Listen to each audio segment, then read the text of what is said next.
Okay, my name's Kent Kimball, and my farm's name is Kimball's Farm in Yupik. We're located in White Township, in just north of Belvedere, in New Jersey. I started gardening 35, 40 years ago in suburban New York, using square foot gardening techniques, which is a very intensive gardening. And I sort of took that and applied it here, except my squares are 50 by 50 instead of 4 by 4. And I grow on. Tried to grow as close intensively and as close together as we can to maximize what you get out of the soil and minimize weed growth, etc. So we don't have a lot of equipment. We don't use a lot of tractor tillage or anything. We really concentrate on hand tillage and hand work. Well, basically the garden that we use, that we bring to the farmers market, is it's fenced to keep deer out, and it's about 1.5 acres that's intensively planted. There's more that we could grow in there, probably about 4 acres total. But essentially I grow everything on 1.5 acres. The way I farm is more labor intensive because it's a little bit more of an old-fashioned way of farming. You're not relying as much on equipment. And for equipment to be effective, you have to have wider rows so you can get tractors down the rows. So you're really not using a lot of the land. You're using just a strip of land that you're cultivating, that you're planting in, but you're leaving space for machinery.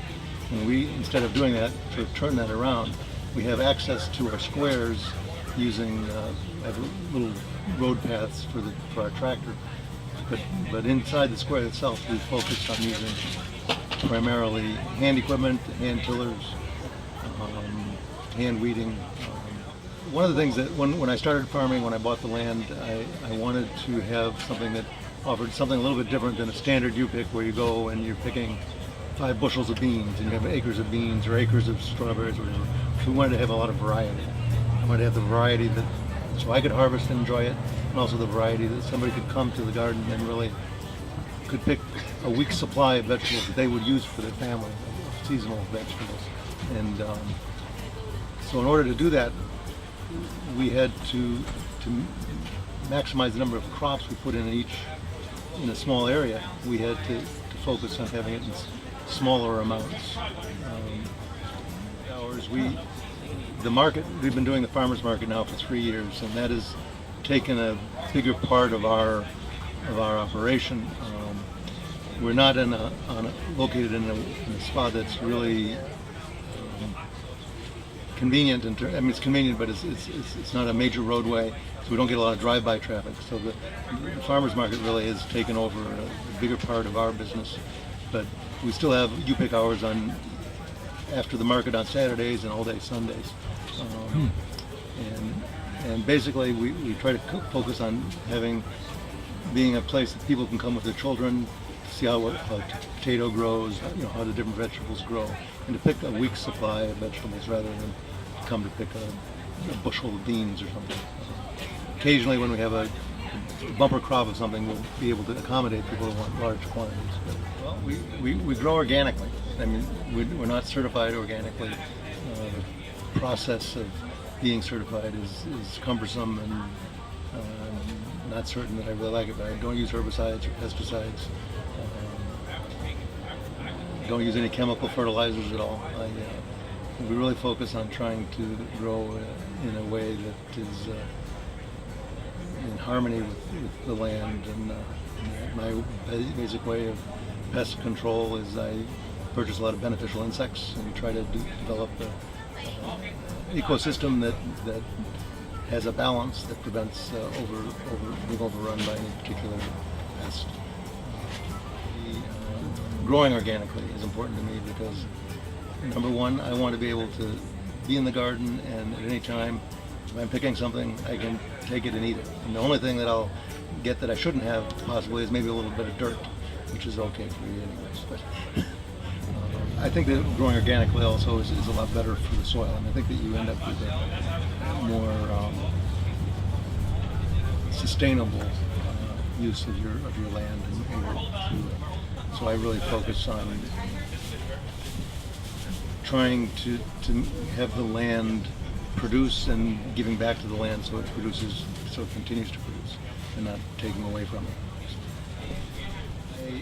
My grandparents, my great-grandparents, were ranchers in Arizona, and I recall when I was a little kid with my grandmother and her intensive garden that she just had in her suburban house, how she grew cherry tomatoes and different things, and I developed a love for it at that time. And as soon as I could have a garden, I started gardening years ago, and it just kept going, expanding.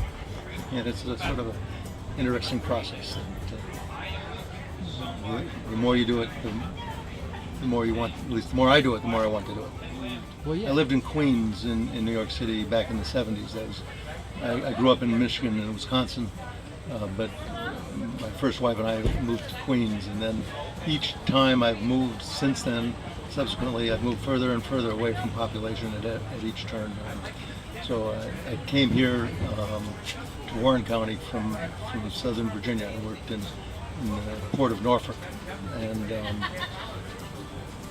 but I lived in the farm country in southern Virginia, in southeastern Virginia, in Virginia Beach, and had a relatively small amount of land. But I came up here. I started raising goats in Virginia, and we brought them up here with us. And so I have a goat herd, and we needed land to be able to do that. And then when it became possible for me to buy farmland that was adjacent to it, the house, I did that and then started farming. Well, I wouldn't recommend it as a financial. I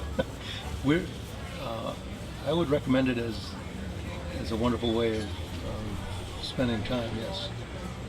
Well, one, I love gardening. I love farming. I mean, I like to play in dirt, like my hat says. It's an amazingly relaxing effort, peaceful effort. I mean, the calm that I get from working in the garden is immeasurable, and it's of a value that you can't really you can't measure it. I mean, it's work. It's hard work, but it's very satisfying, I think, as well.